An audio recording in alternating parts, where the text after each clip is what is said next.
Dumugong ang ingay ng sirang pinto sa barracks. Nakaluhod pa siya, nagdarasal. Bago makabangon, may sumigaw. Bitawan mo yung Biblia, sundalo.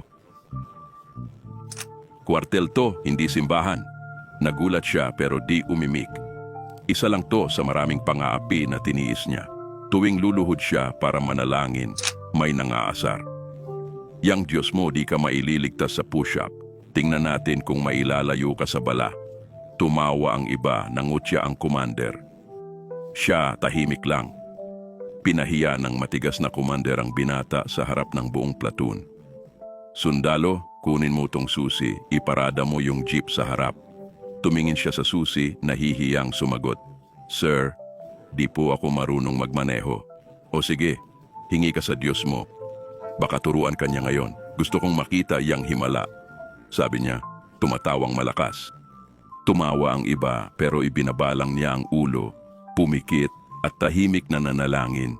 Panginoon, di ako nagmamalaki, pero kung gusto mo, ipakita na ikaw ang tunay na Diyos. Huminga siya ng malalim, sumakay sa jeep, malakas ang tibok ng puso, pero may kakaibang kapayapaan, parang may kasama siya. Pinihit ang susi, umandar ang makina, dahan-dahang nagmaneho, ipinarada ng tama, bumaba at inasahang tatawanan, pero walang nagsalita. Katahimikan, mga matang luhaan, pati ang komander ay basang-basa ang mukha.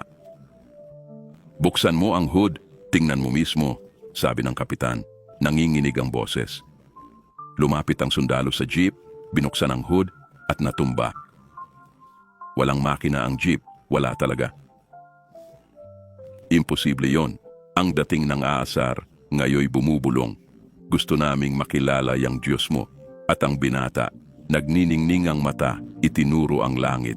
Ito ang Diyos ko ng imposible na lumilikha mula sa wala.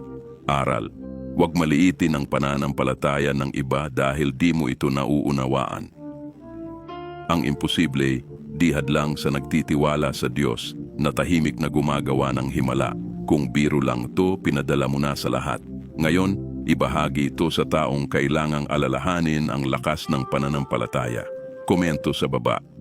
Naniniwala ako, ipalaganap natin to sa mga nag-isip sumuko sa pagtitiwala. Minsan, sa tahimik na dasal, pinakamalakas sumagot ang langit.